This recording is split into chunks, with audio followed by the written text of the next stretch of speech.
d'envergure qui a été traité par l'Office central de la répression de la grande délinquance financière, qui est donc l'office de la Direction centrale de la police judiciaire, qui est spécifiquement en charge du blanchiment de l'argent du crime organisé. C'est une précaution importante, parce que du coup, on parle de cash. Dans cette affaire, on a saisi à l'arrivée 18 millions d'euros et on a récupéré plus de 100 millions d'euros liés à de la fraude fiscale. Donc un total de 118 millions d'euros qui ont été récupérés dans cette affaire. Et ce qui fait vraiment l'originalité du dossier, c'est qu'on a pu, au prix d'investigations très en profondeur, mettre dans le box les accusés, aussi bien les trafiquants de drogue, qui importaient du hashish à la tonne,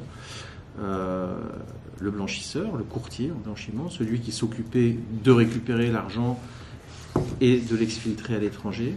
mais également une foule d'individus qu'on ne s'attendrait pas à retrouver dans ce type de procès, et notamment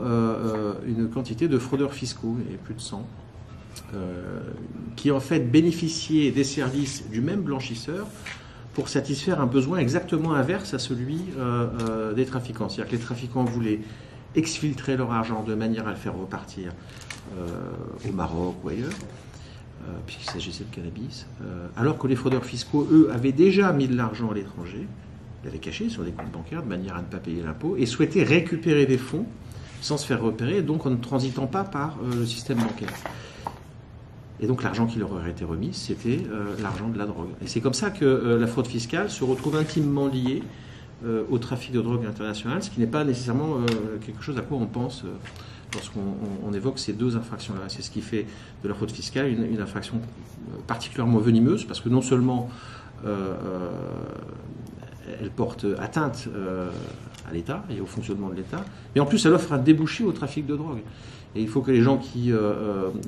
commettent ce genre d'infraction aient tout ça bien à l'esprit. L'argent qu'on leur remet en liquide provient très probablement d'autres infractions et très probablement aussi du trafic de drogue.